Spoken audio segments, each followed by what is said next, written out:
Hello guys, আসসালামু আলাইকুম। Welcome to my YouTube channel Tamanna food diary. আজকে আপনাদের জন্য আমি একটা রেসিপি নিয়ে আসছি।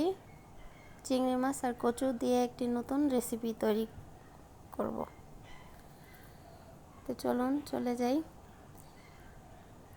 চুলাতে একটি কড়াই দিয়ে দিয়েছি তেল গরম করার জন্য। পেঁয়াজ কুচানো আর কাঁচামরিচ দিয়ে দিলাম। ভালো করে একটু ভেজে নিব।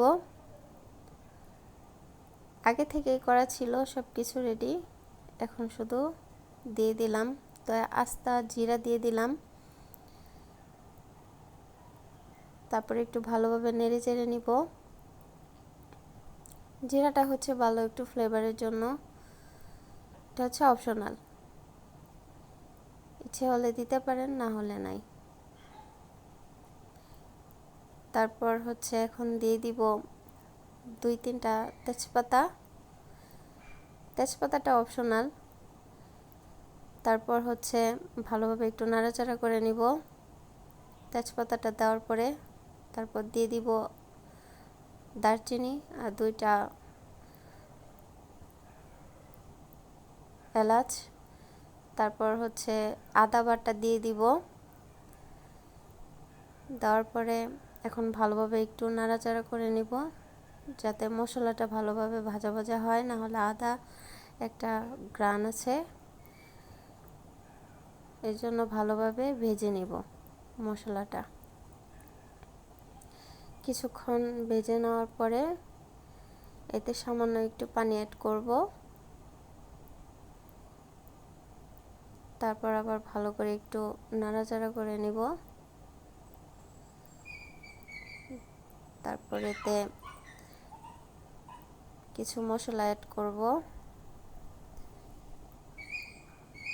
1 চামচ হলুদের গুঁড়া দিয়ে দিব। সামান্য মরিচের গুঁড়া দিয়ে দিব, যেহেতু আগে থেকেই কাঁচা মরিচ চিরা দেওয়া আছে। কচুতে তো এত ঝাল হয় না, তাই ঝালটা একটু কমই দিব। তারপর হচ্ছে একটু পরিমাণ মতো লবণ অ্যাড করব। তারপর হচ্ছে ভালোভাবে কষিয়ে নিব। ভালোভাবে কষানো হয়ে গেলে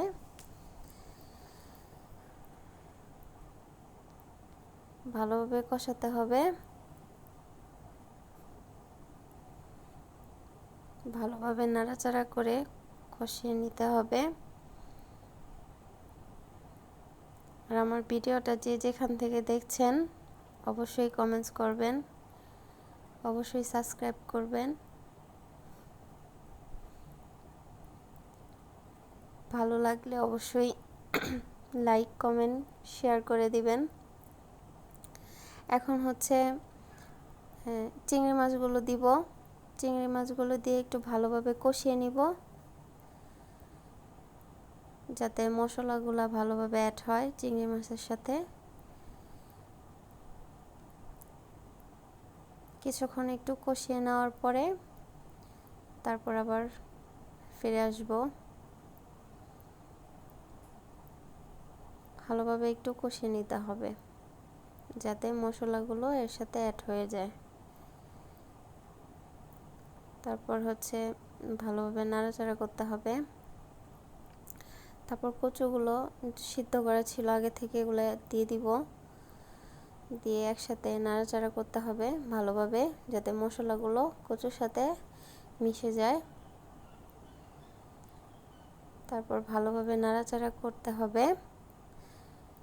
আমি কচুগুলো আগে থেকে সিদ্ধ করে পানি ঝরিয়ে রেখেছিলাম। এগুলো এত ভালোভাবে যাতে সিদ্ধ করতে হয়, তো ভালোভাবে নাড়াচাড়া করে মিশিয়ে নিতে হবে। চুলার জাল হাই হিটেই থাকবে, কেননা কচু থেকে আবার পানি বের হবে, যেটা শুকাতে অনেক সময় লাগবে। যার কারণে এখন আবার আমি ঢাকনা দিয়ে একটু ঢেকে রাখবো। তারপর কিছুক্ষণ পর আবার ঢাকনা খুলে ভালোভাবে নেড়ে চেড়ে দেখব। আস্তে আস্তে প্রায় হয়ে আসছে। আর কিছুক্ষণ, যেহেতু আগে থেকে সিদ্ধ করা ছিল আমার কচুগুলো, যার কারণে বেশি একটা সময় লাগবে না। এখন প্রায় হয়ে আসছে, আর কিছুক্ষণ একটু ঢাকনা দিয়ে ঢেকে রাখবো। তো দেখেন গাইস, আমার রান্না হয়ে গেছে। আমার ভিডিওটি ভালো লাগলে সাবস্ক্রাইব করবেন, অবশ্যই আমার পাশে থাকবেন। সবাইকে ধন্যবাদ।